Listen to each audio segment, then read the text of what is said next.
അസ്സലാമു അലൈക്കും വറഹ്മത്തുള്ളാഹി വബറകാതുഹു. നബി സല്ലല്ലാഹു അലൈഹി വസല്ലമ തങ്ങളാണ് ഈ ലോകത്തെ സർവ്വ സൃഷ്ടികളെക്കാളും മഹത്വമുള്ള ആൾ. സ്ഥാനമുള്ളത് മുത്ത് റസൂൽ സല്ലല്ലാഹു അലൈഹി വസല്ലമ തങ്ങൾക്കാണ്. എന്നല്ല ശ്രേഷ്ഠതയുള്ളത് ഹബീബായ റസൂലുള്ളാഹി സല്ലല്ലാഹു അലൈഹി വസല്ലമ തങ്ങൾക്കാണ്.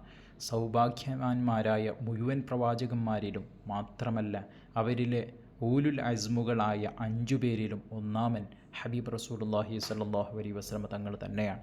വിശുദ്ധരായ മലക്കുകളെക്കാൾ മാത്രമല്ല, അവരിലെ പ്രമുഖരായ 4 മലക്കുകളെക്കാളും അവരിൽ ഒന്നാമനായ ജിബ്രീൽ അലൈഹിസ്സലാമിനേക്കാളും മഹത്വമുള്ളത് ഹബീബ് റസൂലുള്ളാഹി സ്വല്ലല്ലാഹു അലൈഹി വസല്ലമ തങ്ങൾക്കാണ്.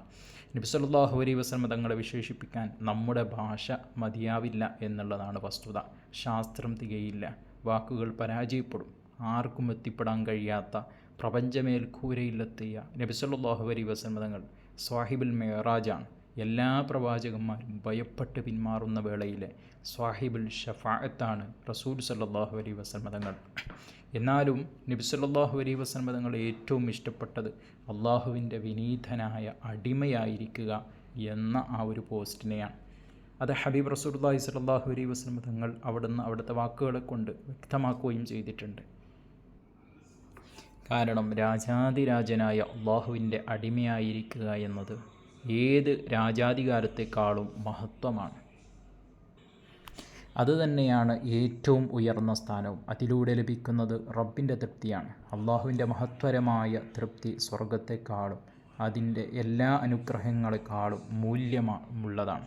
പരിശുദ്ധമായ ഖുർആനിൽ സൂറത്ത് തൗബയിൽ അല്ലാഹു സുബ്ഹാനഹു വതആല പറയുന്നുണ്ട്, വഅദല്ലാഹുൽ മുഅ്മിനീന വൽ മുഅ്മിനാത്ത് ജന്നാത്തിൻ തജ്രി മിൻ തഹ്തിഹൽ അൻഹാർ ഖാലിദീന ഫീഹാ വമസാകിന ത്വയ്യിബത്തൻ എന്ന ആയത്തിലൂടെ അല്ലാഹു സുബ്ഹാനഹു വതആല സൂചിപ്പിക്കുകയാണ്.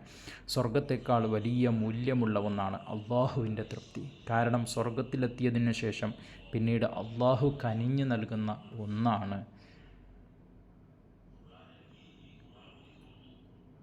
പരലോകത്ത് വെച്ച് ലഭിക്കുന്ന അള്ളാഹുവിൻ്റെ തൃപ്തി എന്ന വലിയ പദവി. ഈ ലോകത്ത് വെച്ച് തന്നെ ലഭിച്ച അസുലഭ ഭാഗ്യശാലികളുണ്ട്. അവരാണ് സ്വഹാബത്ത്. അവരെക്കുറിച്ച് പരിശുദ്ധമായ ഖുർആൻ പറഞ്ഞു, വസ്സാബിഖൂനൽ അവ്വലൂന മിനൽ മുഹാജിരീന വൽ അൻസാർ വല്ലദീന തബഉഹും ബിഇഹ്സാനിൻ റളിയല്ലാഹു അൻഹും വറളു അൻഹു വഅഅദ ലഹും ജന്നാത്തിൻ തജ്രി തഹ്തഹൽ അൻഹാർ ഖാലിദീന ഫീഹാ അബദ ദാലികൽ ഫൗസുൽ അദീം. ഈ സ്വഹാബത്തിൽ നിന്നും ഏറ്റവും ഉന്നതമായ നിലയിൽ പൂർണ്ണമായും അള്ളാഹു തൃപ്തിപ്പെട്ട മഹാന്മാരാണ് ബദരീങ്ങൾ. ബദരീങ്ങളെ അള്ളാഹു തൃപ്തിപ്പെട്ടപ്പോൾ പിന്നെ അവരിൽ നിന്നുമുണ്ടാകുന്ന പിഴവുകൾ പോലും അള്ളാഹു കാര്യമായി എടുക്കുന്നില്ല. കാരണം ബദരീങ്ങളെപ്പറ്റി അള്ളാഹു പറയുന്നതായി നബി സല്ലല്ലാഹു അലൈഹി വസല്ലം തങ്ങൾ പറഞ്ഞിട്ടുണ്ട്, ഇന്നല്ലാഹ അത്ലഅ അലാ അഹ്ലി ബദരിൻ ഫഖാലു ഇഅ്മലൂ മാ ശിഅ്തും ഫഖദ് ഗഫർതു ലക്കും. അവർ ചെയ്യുന്നതൊക്കെ ചെയ്തുകൊള്ളട്ടെ, അവർക്ക് പുറത്തുകൊടുത്തിട്ടുണ്ട് എന്ന് പറയുന്ന ഒരു സന്തോഷം ഹബീബായ റസൂലുള്ളാഹി സ്വല്ലല്ലാഹു അലൈഹി വസല്ലം തങ്ങൾ അവർക്ക് പഠിപ്പിക്കുന്നുണ്ട്. എന്തുകൊണ്ടാണ് ഇവർക്ക് ഈ മഹത്തായ സൗഭാഗ്യം ലഭിച്ചത് എന്ന് നാം ആലോചിക്കണം. അവർ അള്ളാഹുവിൻ്റെ അടിമകളായി പൂർണ്ണമായി തൻ്റെ ശരീരത്തെയും മനസ്സിനെയും ആഗ്രഹങ്ങളെയും അള്ളാഹുവിന് വേണ്ടി സമർപ്പിച്ചു. അവർ അവരുടെ ശരീരം അള്ളാഹുവിന് വിറ്റു. ഈ ശരീരം തൻ്റേതല്ല എന്നവർ മനസ്സിലാക്കി. അത് അള്ളാഹുവിന് സമർപ്പിക്കാനുള്ളതാണ് എന്നവർ വിശ്വസിച്ചു. അവർ അവരുടെ ഇഷ്ടങ്ങളെക്കാൾ അള്ളാഹുവിൻ്റെ ഇഷ്ടങ്ങൾക്ക് പ്രാധാന്യം നൽകി. ജീവിതത്തെക്കാൾ പരലോകത്തെ തിരഞ്ഞെടുത്തു. ധാർമ്മികതയെ വാരിപ്പുണർന്നു. അവരെക്കുറിച്ച് ബദർ മൗലിദിൽ തന്നെ നമ്മൾ പാടാറുണ്ട്, വജാദൂബി അംവാലിൻ വബാഉ നുഫൂസഹും ലിദീനിൽ ഹുദാ ഫീ കുല്ലി മൗതീനി ഗസ്വതി വശറഫ മിൻഹും അഹ്ല ബദരിൻ ഇലാഹുന ബിഅൻവാഇ ആലാഇൻ വഅലാ മസിയതി. ലഹരിയിലും മറ്റും അകപ്പെട്ട് ജീവിതം തുലക്കുന്ന ആധുനിക തലമുറ ചില അടിസ്ഥാന പാഠങ്ങൾ പഠിക്കേണ്ടതുണ്ട്. തൻ്റെ ശരീരം അള്ളാഹുവിൻ്റേതാണ്. അവൻ്റെ ഇച്ഛകൾക്കനുസരിച്ചാണ് ജീവിക്കേണ്ടത്. ഈമാൻ്റെ ലഹരിയാണ് ആശ്വാസം കണ്ടെത്തേണ്ടത്. അല്ലാതെ മൈ ബോഡി മൈ ചോയ്സ് എന്ന തെറ്റായ ആശയത്തിൽ ആകർഷിച്ച് അഹങ്കാരിയായി മാറി എനിക്കെന്തുമാവാം, എന്നോട് ആരും ഒന്നും പറയാൻ പറ്റില്ല, ഉപദേശിക്കാൻ പാടില്ല എന്ന് വാദിച്ചുകൊണ്ട് ഈ ലോകവും പരലോകവും നശിപ്പിക്കുന്ന ആധുനിക തലമുറ ബദറിൽ പങ്കെടുത്ത യുവാക്കളായ ബദരീങ്ങളുടെ ചരിത്രം പഠിച്ചിരിക്കേണ്ടതാണ്.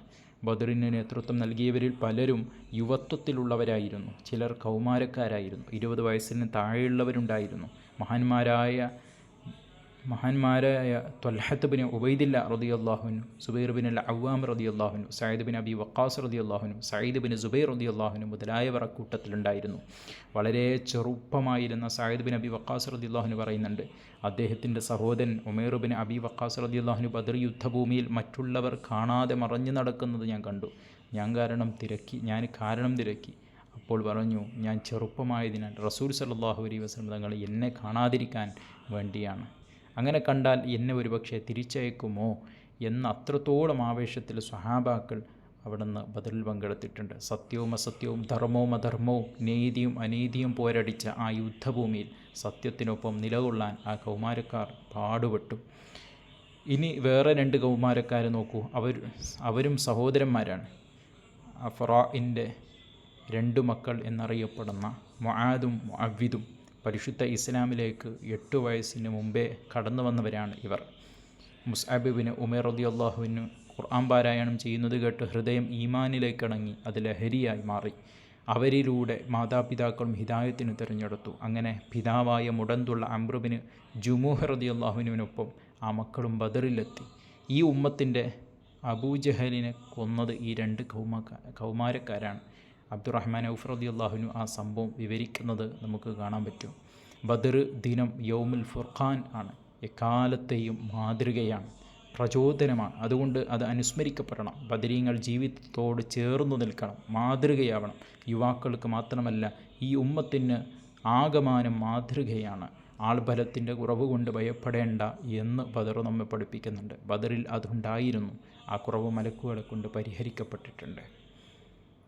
പരീക്ഷണങ്ങളിൽ പതറരുത് എന്നും ഭയപ്പെടരുത് എന്നും ബദർ നമ്മോട് പറയുന്നുണ്ട്. അതിജീവനം സാധ്യമാണ് എന്ന് പഠിപ്പിക്കുന്നു. ഐക്യത്തോടെ നിലകൊള്ളാൻ ആഹ്വാനം ചെയ്യുന്നു. വാഗ്ദാനം പുലരുമെന്ന് പഠിപ്പിക്കുന്നു. ബദരീങ്ങളെ ഹൃദയത്തോട് ചേർത്ത് നിർത്താൻ ആവശ്യപ്പെടുന്നു. ഇങ്ങനെ ഒരുപാട് കാര്യങ്ങൾ നമുക്ക് ബദറിൽ നിന്ന് മനസ്സിലാക്കാൻ പറ്റും.